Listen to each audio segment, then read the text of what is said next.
Our next speaker is Dariush Juk. Dariush is a product lead at Spotify's Music Expression Studio, where he focuses on tools that helps artists express themselves in innovative ways on the platform. He's also a board member at Lichthund, a Polish video game studio. I did forget to say something about Radika. Radika's favorite barbecue, by the way, is cornbread. Dariush's is fish. We've got a couple of vegetarians to start. Dariush is also here to share stories and lessons from the discovery process he's used at Spotify. He's going to talk about how board game designers brainstorm, and he's going to share a whole bunch more with some really practical lessons about creativity in reverse. So please put your hands together and bring Dariush to the stage. Thank you. Thanks. Hey, hi everyone.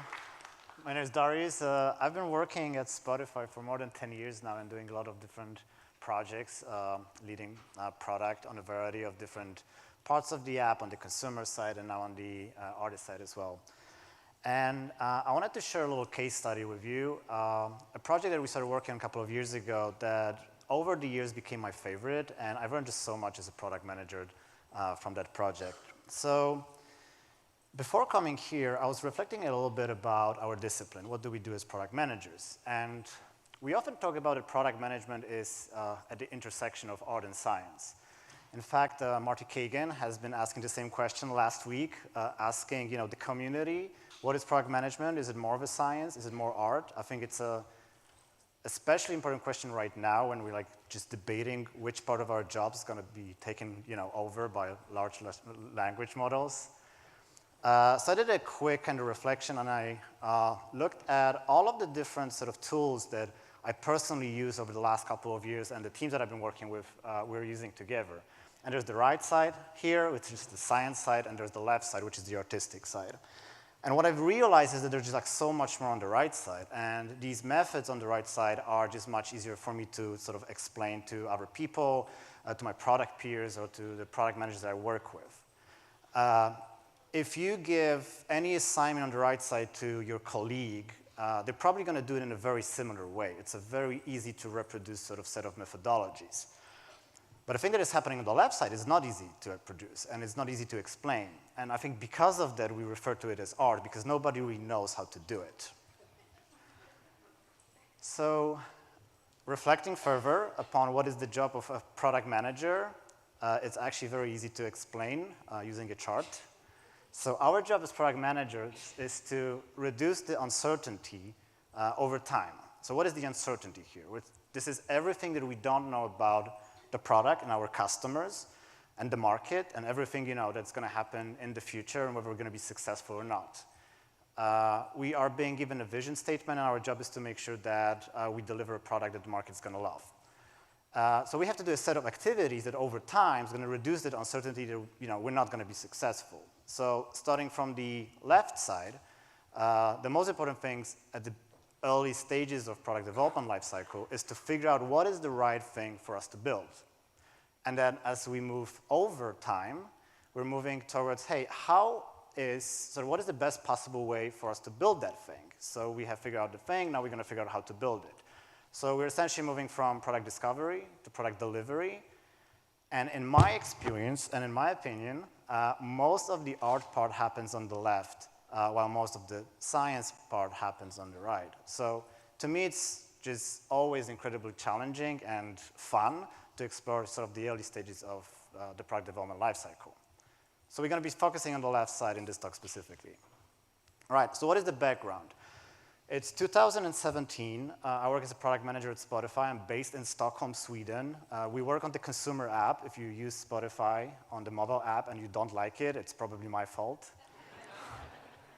And we have a lot of teams working on a lot of features, but my manager at the time said, hey, you know what? I'm interested in figuring out if we can find some cool ideas and innovation if we just form a little innovation lab. It was an experiment on its own.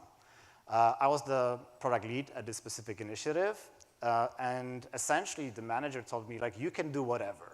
Just do something fun. I was like, fun. We did ask for a brief to get a little bit of a steer, and the brief that we got was, hey, can you figure out a way for Spotify to better connect creators and fans? It wasn't like always very intuitive to a lot of us working on the product because we were always thinking about the consumer experience first and foremost. But Spotify is a marketplace, so you have the suppliers and you have the sort of consumers, the listeners. And our job as a marketplace platform is to be good at matchmaking, just to make sure that listeners find artists they're going to fall in love with, and that the listener is going to grow their audiences. So that was, the creative brief that we got. Just figure out that specific domain and see if you can do something interesting. All right, so it is still a very vague and very open brief. Like, we can do whatever, not a lot of constraints here. So with the team, we started ideating a lot of different ideas, and the first question was that, okay, if we want to connect people through music, let's understand music first. So we ask ourselves how music works. And the inspiration here was a musician. I'm just going to ask for a slide update. One more. All right. I have a photo of, yeah, this. Thank you. This is David Byrne. Anybody knows him here? Nice. He's a great musician, lead singer of the band Talking Heads. I've listened to him a little bit when I was in Europe. Now I listen to them all the time since moving to New York. They're a very New York band. He is a great lyricist, a great composer, and a band lead. But he also wrote a book. He's a great author. He wrote actually a couple of books. But the book that he wrote that I think shaped me a lot and helped us throughout this process is called How Music Works. And in the book, he has a thesis. And the thesis is that there is a popular belief about art is that art happens because of an intrinsic reason for it to happen. So there is an artist and they're unhappy because they're in love, or they just went through love, and and they want to express themselves. And they're going to say, hey, I'm going to write a song. It's going to be a power ballad in C#. It's going to have AABB structure, and it's going to be exactly 3 minutes and half long.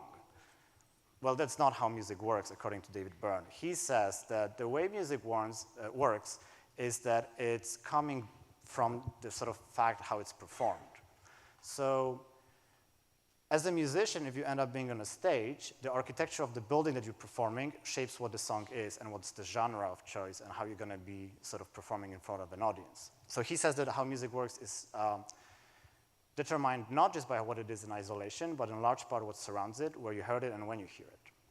He talks about the context that largely determines what is written, painted, sculptured, sang, or performed. He says that an artist who is making a painting is thinking about the wall in a gallery where the painting is going to be hung, and it shapes what the painting is going to be. And he says that we are unconsciously and instinctively making work to fit pre-existing formats. And to me, it was quite an interesting thought as a product manager. But he goes sort of above that, and he sort of describes a bunch of examples of how that looked like in the history of music. He talks about African tribe music that was using drums primarily because the lack of harmony and the basic rhythm was just a great way to fill an open space with sound, and it just fits the environment that music was performed in.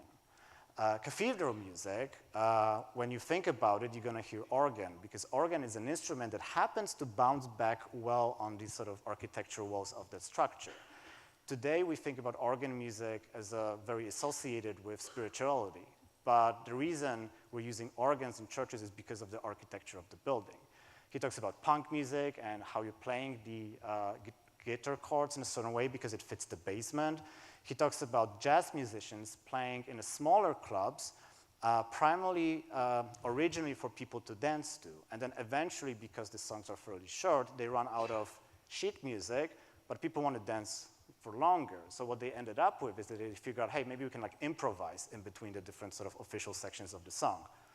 And today, when we think about jazz, improvisation is a critical component of that music. But it was invented because of the functional utility and the need of people to dance for longer. Then you think about EDM music and how people are performing on these massive stadiums, and EDM musicians are making these like very simple melodies, and they're very simple because you want to have this collective 50,000 human audience to sing together in this just very epic moment. It wouldn't sound the same if it wouldn't be in the way, like in the place it's performed. So this is about the architecture and the environment, but then we also have the technology. So eventually, music became recorded, being distributed to radio stations for the radio DJs to start playing it. And the funny thing about recorded music is that the initial sort of popular vinyl formats were able to host around 3 minutes and 30 seconds of music. You couldn't fit more, like just physical constraint. And if you think about the popular music today, well, it's kind of that duration. And is it because it's a perfect duration of the song, or is it because we could fit as much on a vinyl? The format evolved eventually, and we could fit much more. Eventually, an LP was invented, which was a long play vinyl format that you could put 20 minutes of music on a single side. And the labels were like, yeah, this is exciting. We can put much more music. Let's encourage our artists to do something creative with it. And essentially, eventually, all these beautiful long play albums started being recorded. An idea of a concept album emerged where all of these songs actually create a coherent artistic story. If I think about the Beatles and the concept albums that they pioneered, it's funny to think about that they pioneered them because it was possible to, because the technology allowed that to happen. All right, so we talk about how a collective musical experience is defined by architecture, technology. Another thing happened later on in 1979 in Japan. Sony came up with a Walkman, and it's a beautiful invention. It gives you music wherever you go, but it isolates you from the environment. Suddenly, the surrounding doesn't really matter because you can listen to it everywhere. And we used to listen to music collectively. Now we listen on our own. Apple with the iPod, I still remember that day, and the tagline, 1,000 songs in a pocket. I mean, it's amazing, but it changes the way you think about music if suddenly you have such a big choice in your pocket.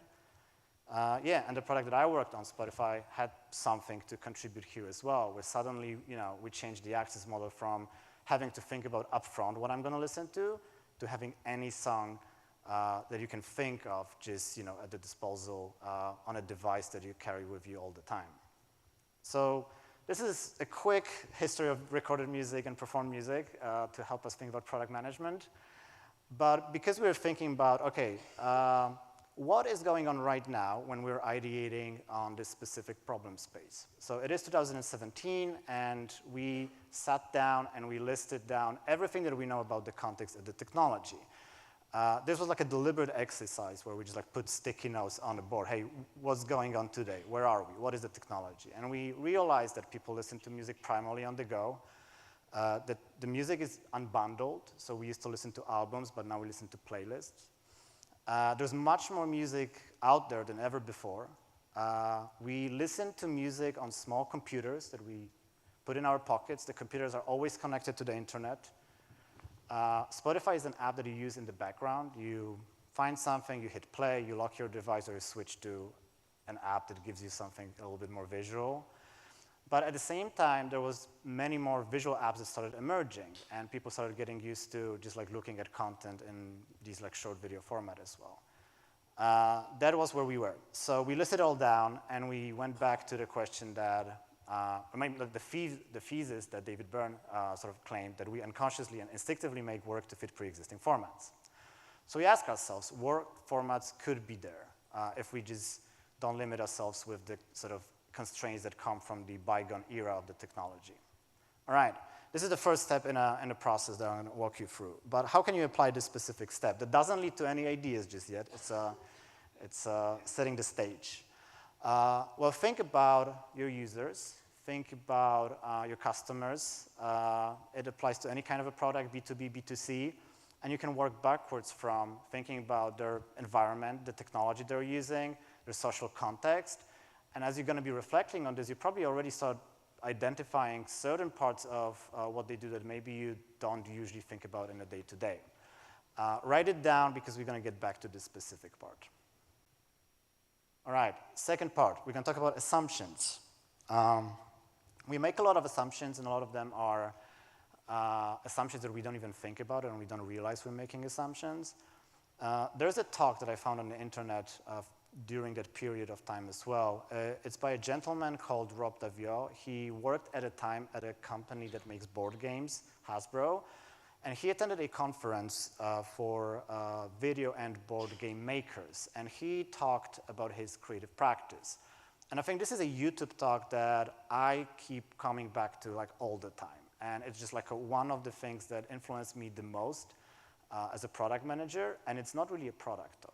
The same way as how music works is not really a product book. I think we can find inspiration in a lot of different places.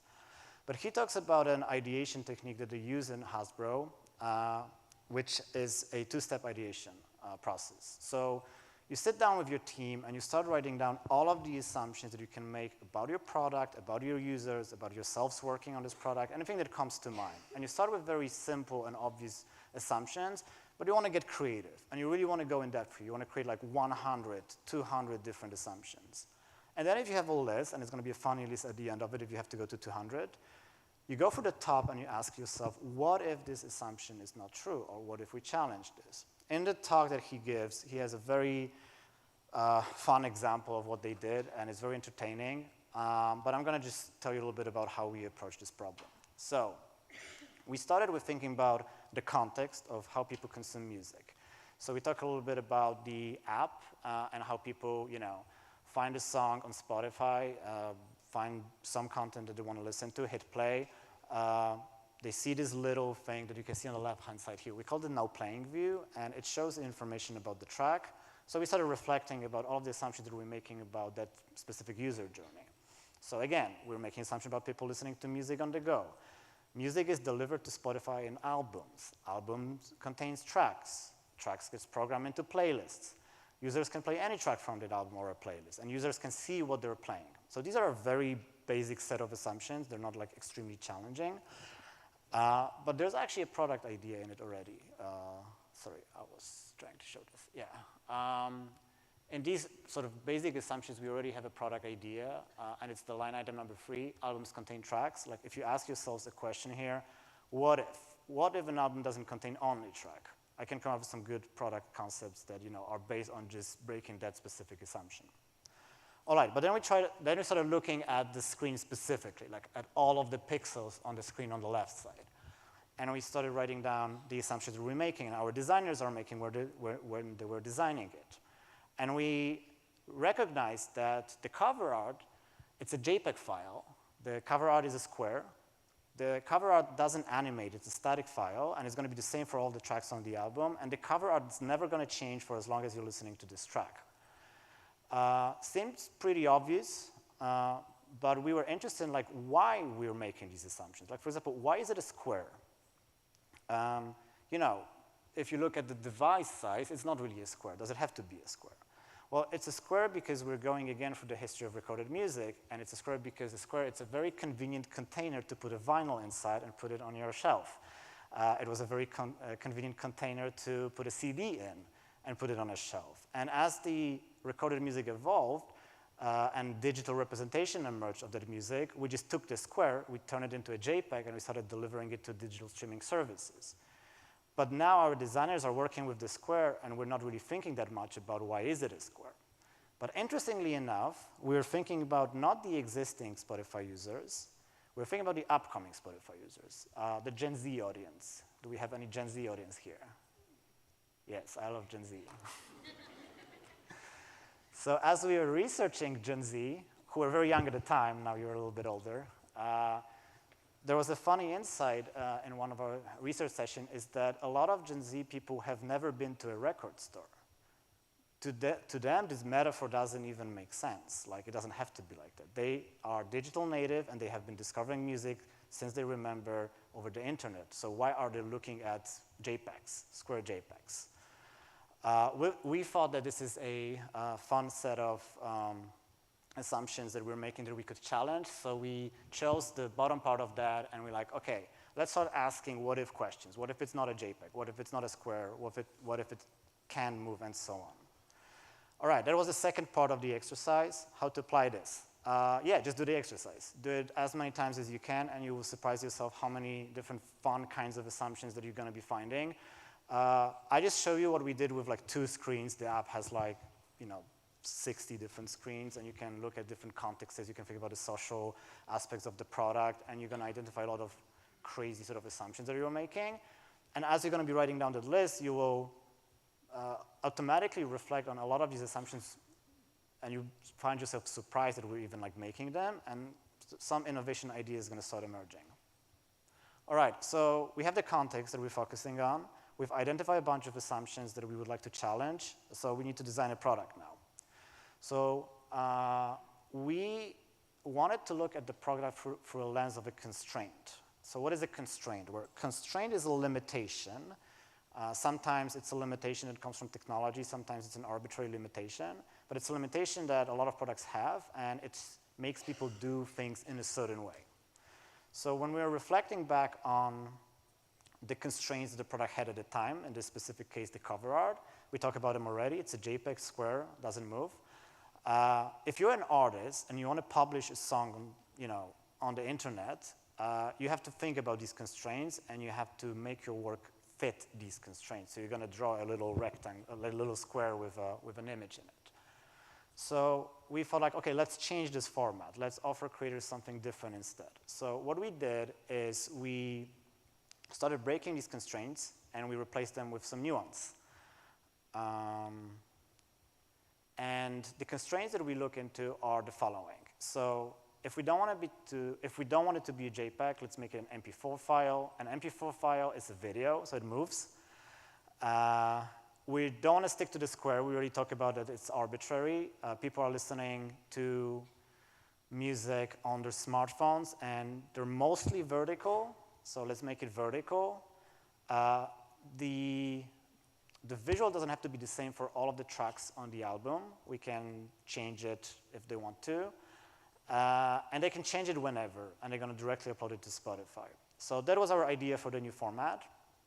But then we also realized that, but it's not enough for just saying that it's going to be a video and it's going to be a vertical video. Isn't this just kind of YouTube, but vertical? Yeah, it kind of is.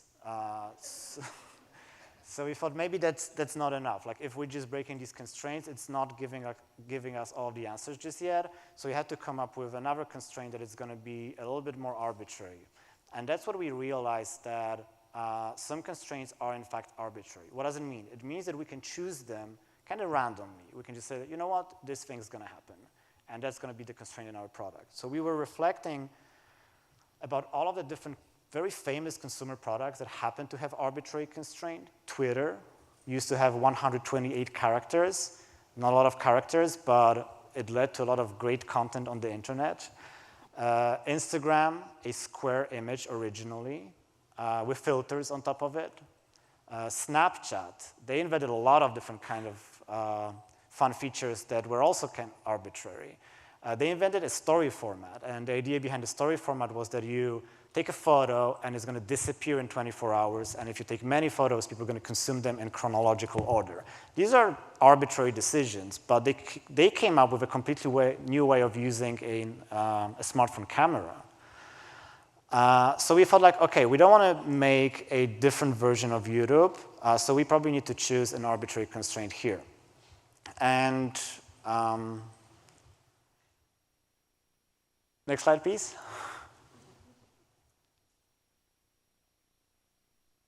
Oh yeah, I think we have it here. So we're doing some coordination there. Yeah, so what we decided is that the cover art is gonna be an 8 seconds video loop. So instead of having like a full-length video, we're just gonna create a little loop that it's a visual, and it's gonna be exactly 8 seconds long. We had to choose how long it's gonna be, and we made this arbitrary decision that it's gonna be 8 seconds. So I'm gonna show you how the product kind of looked like in the end. So we're going from here, from the static cover art that doesn't move, and you listen to the song, and for as long as you're looking at the device, it's just gonna stay the same, to creating something like this, which animates, and you can skip songs, and you're gonna see these like visual snippets of content, and these are 8-second loops. So if you keep looking at it for longer than 8 seconds, they're gonna, they're just gonna repeat. And that was the format that we created. We called it Canvas. And sort of that's what our designers came up with. It's like, hey, that's how we're going to help artists and fans better connect. But then the big question is that we're asking ourselves is whether people actually want that. So happy to, yeah, I didn't think this was the funny slide. So what I'm showing here, it's a very interesting way to look at generating ideas, which is to generate ideas. Like, we're not starting from problem statements and foundational research. We're just starting from brainstorming. And a lot of innovation happens in that way. Like, you're working with your engineering teams, and you have an engineer coming to you and say, like, hey, I did this hack. It kind of does a cool thing. And you look at it, it's like, okay, this is actually a pretty fun hack. It does a cool thing. You know, what do we want with it? Does it mean that it's not a great idea because it was not sort of originated from a proper, strategy process? I think there's a space for both processes to exist, and a lot of ideas that we're going to be dealing with are actually coming from just that, from just like us ideating. But I don't want to say that from that moment where we just like designed this thing to actually launching it, it took us like 9 months, because in between we did have to do some validation work, and I'm not going to tell you about all of the different tools. There's probably a lot of other great talks about that during this conference. But yeah, we were looking at all of the different research methods that allow us to, first of all, make sure that we're addressing real needs on both sides of the marketplace, that we're addressing real needs on the listener side, on the artist side. We built some prototypes. We did some concept testing. We did some very small in-market validation. So obviously there's a long journey in between to validate that, but we were happy to discover that it actually is a compelling proposition that meets the needs of both artists and listeners. So what were the needs? We are a marketplace product, artists and listeners. So on the listener side, why a loop is better than a full-length music video, aka YouTube? Yeah, so first of all, the loop works at any point in the song. So again, people use Spotify mostly in the background. So if you're listening to music, and maybe you're listening to a playlist that we made, so you don't even know all of the tracks in it, as you're going to be listening to it, suddenly you have this moment of like, oh, what is this great song? I haven't heard it before. And then you open the app and you sort of look at Spotify and you see the cover art, and it wouldn't tell you much. So we felt like, okay, maybe the visual is going to give you a little bit of a sense of, who the artist is and what is their like artistic vision for this specific piece of music. And doesn't matter where in the song you are, because the loop keeps looping, you're going to just see the whole thing. And we felt like this is like a nice thing to show to users without like asking them to spend too much time looking at the phone. So you can just like glance at it. And I think we did the research and we've learned that people are glancing at their phones 192 times a day. So we thought maybe some of the glances can give you a piece of art as you're doing it.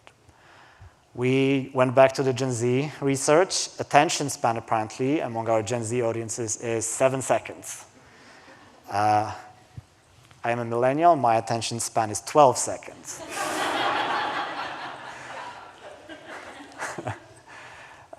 So we thought that 8 seconds, it's gonna we're gonna get their attention. They're not gonna switch to something else. We thought it's like a nice sort of fit for how much information they can comprehend at the same time. Yeah, and also like it's not gonna use too much data. Like if we would add this very complex visual layer, it would suddenly start using much more data for you, and we didn't want that. So a little visual loop on top of a file that is being already downloaded wasn't too much of a cost. And on the artist side, it made a lot of sense because artists are always looking for new ways to express themselves. And they're in the business of differentiation, and they're in the business of showing their musical identity. So as people are discovering a lot of music on the internet via playlists, if we give them a format like this, they're going to go above and beyond to show their creativity, because this is how they say, hey, look at my art. And when we presented this idea to them, they were extremely excited, and we just seen so much great creativity. It helped them convert casual listeners to fans. So if you're looking at your phone, you're asking yourself, who is that artist? Like, they can show their creativity. But also because the alternative, which was a full-length music video, was kind of expensive to make. So even, you know, artists with big budgets, they usually do 3 music videos per album. So there's not a lot of video coverage. With, you know, creating an 8 seconds loop is just like much cheaper, and a lot of artists can do it, and they can do it for all of their catalogs, so it's just going to be much more democratic in that way. And you can do it for all of the tracks that you have on your album as well. All right, so last little note here. Why was this, again, 8 seconds? So we talked a little bit about, I want to show you a visual here. I want you to look at the number 8. So when you rotate it, we can do it again. When you rotate it, it becomes an infinite symbol, which is a loop. So that's why we ended up with choosing number 8. That is innovation, by the way. I'm going to show you some examples of what different artists did with the format. So a lot of artists, I think you can also hear the song as well. A lot of artists took their visual, which would be, you know, the static cover art, and just started animating it. And they had these like illustration-like visuals and loops. A lot of artists decided to show their faces as well, so when you look at the device, you can actually see the artist. I really like this loop because if we actually wait longer than 8 seconds, you're going to see that it's a perfect loop. So they embrace that format in a way that is like very creative visually, so these loops are actually perfect quite often. I don't know how you do it, but it works. We had artists who have actually a visual identity that if you just discover music in the background, you would never know that gorillas actually are animated characters, and you can have a look at them and just realize that there's this whole world building behind the music. We have artists working together with visual artists. In this case, we had a collaboration between Flume and Torremois, who worked with a visual artist who did like stop motion figures. We have a post-punk band that did a 3D rendering of a triangle. And I always found it's like a nice kind of juxtaposition of what the music is versus what the visual is, but this is their artistic decision. We had a band, I think they're from UK, Disclosure, who collaborated with a lot of artists. They collaborated with an LA-based musician, Sean Altress, and they just featured his photo on the cover art. So they're recognizing the contributions to the music that they're making. We have Jada G, who created this very fun visual using VHH footage. We have Billie Eilish, who took a fragment of her music video that I think has the most emotional punch, and she just presented it. So if you're just discovering Billie Eilish and you listen to her song for the first time, you're going to see her face and you're going to see her crying like that. I think it's extremely emotional. And Harry Styles, who did a very cool summer song showing you his fashion style and eating a watermelon. Very great summery vibes. So since the launch of this feature in 2017, 7 years later, most new music comes with that format. It became a standard across sort of the artists who are uploading music to Spotify. People who encounter that specific format versus just seeing the cover art, they listen to more of that music, they save it more often to their library, and they share it more often with their friends, which means that it does deliver this emotional value and the depth in the sort of original problem statement that we had. We've seen artists getting creative with it. We've seen artists who, sometimes commission visuals openly by a lot of different kinds of designers, and they created a little bit of a showcase. Taylor Swift, a couple of years ago, she asked on her socials her fans to record like selfie videos and share it with her, and she created like a little compilation and put her in the canvases. And the Swifties were wild, like it was so fun. Last year, we launched a bunch of new features in the app that allow people to discover music in a much more sort of forward-friendly way. So if you don't want to put the device in the pocket, if you want to actually browse what is out there and don't look just at the cover art and the title of the track, we're using these visuals in so many more places in the app right now. And our younger cohorts, they have much more affinity towards visual sort of discovery moments. And it's just a much more efficient and a powerful way of just discovering music. We were able to do it because we just started collecting the content from 2017. But it took us that many years to actually get enough of that content to prove that it's going to have this kind of an effect, because it's just a very difficult thing to prove at scale unless you make a bet on art. And last but not least, we've seen some other digital streaming providers kind of doing the same thing.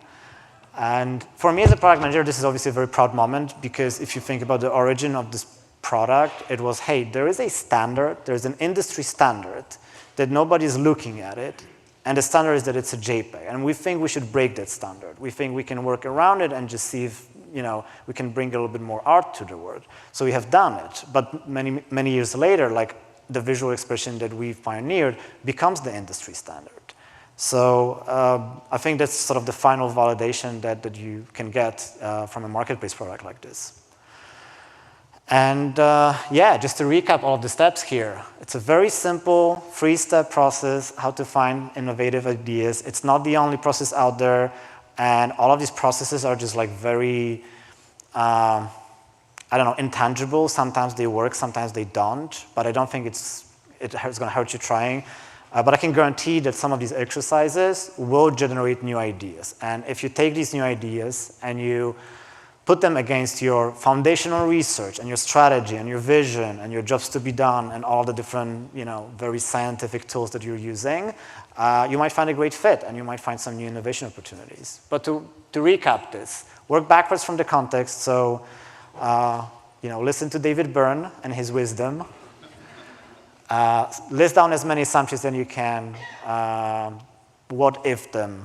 You're going to identify interesting opportunities, and think about the constraints in your product. I have another example of a Spotify constraint, which is arbitrary. We have a playlist called Discover Weekly.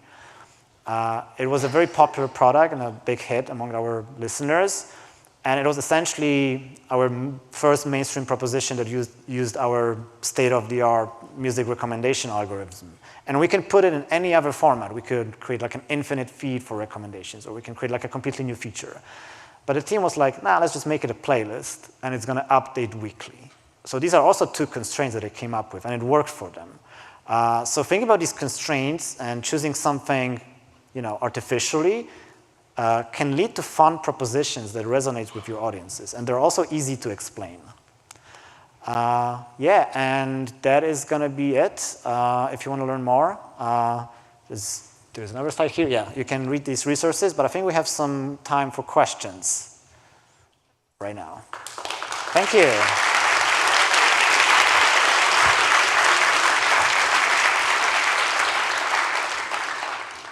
Gentleman with the hand up.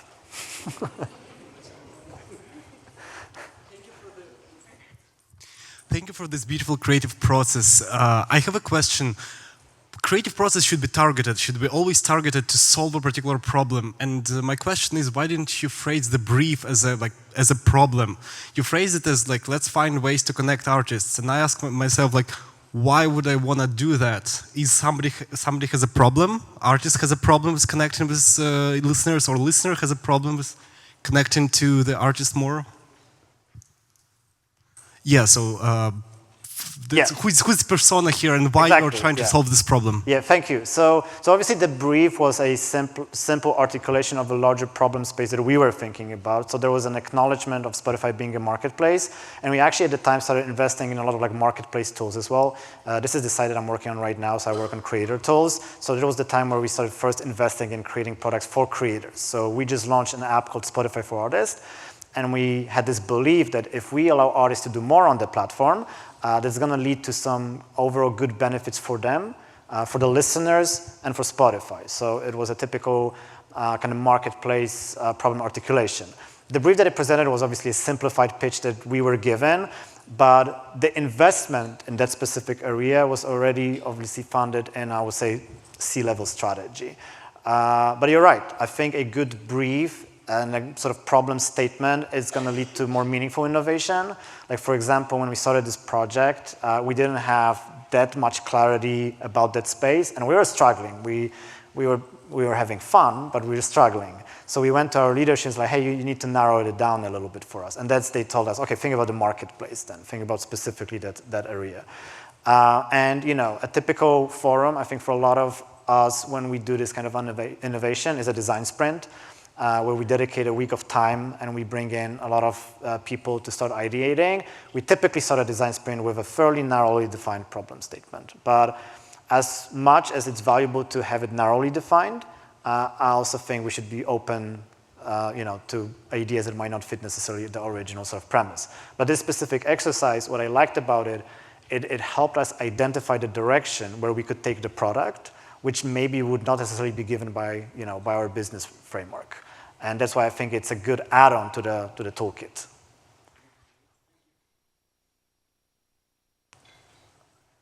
We have another gentleman here. So one of the what-if questions you asked is, what if the album art doesn't need to be the same for every song in the album? You showed us a Billie Eilish clip where she took a piece out of a larger music video. Yeah. I'm wondering, I listen to music with my ears, not my eyes. I've never actually noticed this feature. So with that said, I'm really curious what the adoption looked like by artists. Are they actually providing a different clip for each song in an album? Yes. And if so, what have you learned from the fact that they did that? It sounds like maybe that assumption was validated. Yes, so first of all, the reason I wanted to show you like a lot of different examples, because I also wanted to show that the format is fairly open, so you can choose as an artist what are you going to do with it.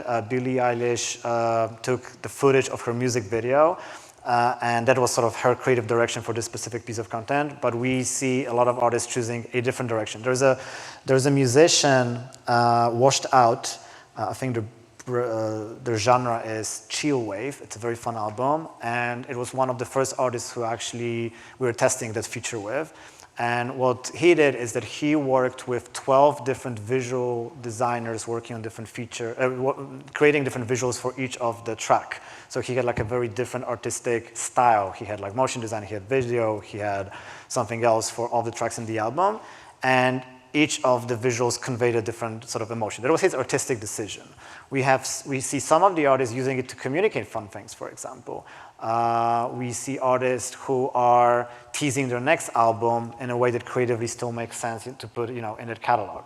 But if we're getting an album and the artist decides to create this specific format, they're using it for all of the tracks, and typically there's coherence to it. So when you're listening to the album end to end, the visual tells some sort of a story.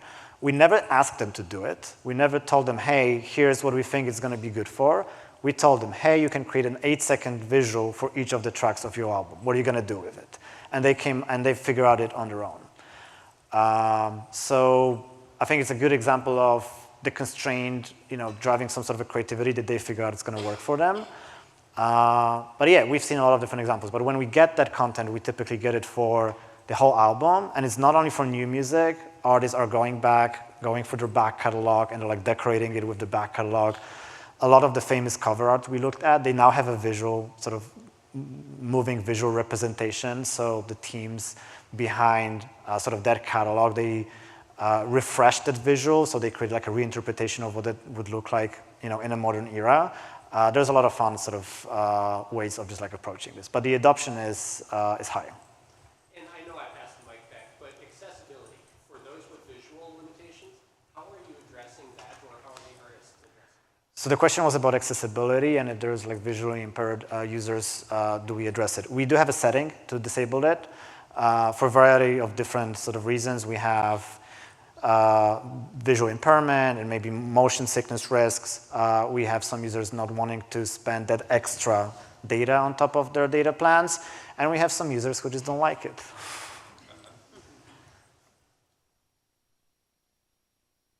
Thank you. First of all, thank you. I love your talk, Darius. Question, as this feature is in such a an important flow of the app. Which were the success metrics that you used to say, okay, we did it, this is a success, and maybe which were the health metrics that you checked to say, hey, maybe we are succeeding in this metric, but these other metrics are going down? I love this question so much. The reason I love it is because initially we couldn't really tell because the scale was so small. So I'm gonna get there in a second. The success metric was the marketplace sort of equation. So we have the artists, we have the listeners, and we have Spotify. I think it's a bow tie if you draw it. So for the artists, they want to grow their audiences and they want to engage their fans more. These are like their needs. We had these needs articulated. So we have an indicator if people are listening to that specific, if people are listening to music that had this specific visual, and we could obviously A/B test that, is this leading to positive outcomes for the creator? So are people engaging more with this specific track? And these are the outcomes that I mentioned in the presentation. They are saving it more. They are sharing it more. So we saw sort of the depth of connection. And is it helping with the discovery for creators as well? So are artists growing their fan bases? And we have also seen an indication of that. So the jobs were like, the needs were met. On the listener's side, it was a discovery problem as well. So are you discovering more music thanks to this specific feature? And we also have seen an indication of that. Yeah, because you're saving more, because you're sharing it more, people are discovering, the big insight was that sometimes the audio wasn't enough for a lot of people. But if you show them also the visual, they get just some additional meaning out of that song, and they just get this better connection with the artist. So we help them with the discovery. And what is it for Spotify? Well, it's a differentiated experience, right? So if you're listening to music on Spotify, because we allowed artists to upload this content, you can listen to the music catalog that most DSPs share. We're not like video providers which have their original content. We have all the same music. But when you're experiencing it on Spotify, you see content that feels different. So we had this equation. We have proven all of these sort of effects. But it took us years to prove it. Primarily because, what is A/B testing good for? A/B testing is good for if you can create a perfect experience for a subset of your users that represent the change that you want to have, and you maintain the old one for another subset of them, and then you compare how it sort of is going to work like. But we just came up with a format for creators to create content that doesn't exist in the world. So we couldn't A/B test it because there was no videos. And I chatted to our research team, and it's like, so we can't A/B test it. And we did some estimates how many videos we would need to A/B test it, and there was like in tens of thousands to get statistical significance. So we knew we're not going to get there. We knew we're not going to get like a, in-market validation for many, many years. So we had to refer on qual methods. So we talked to, hey, can we talk to artists and ask them, do you think it's cool? And if they say it's cool, then then we're gonna start working on it, and we can show listeners some prototypes.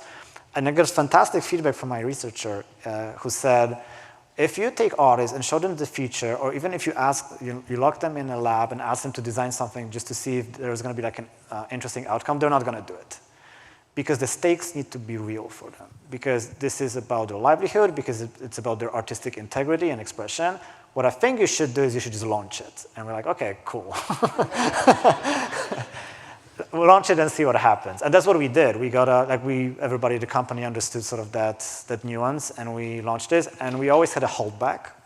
So we were able to monitor the effect over the long term, and eventually we've seen that indication. Yeah, this is actually working well. Yeah. Thank you for asking this question. I love that. All right. Thank you very much, Dariusz. Thank you so much.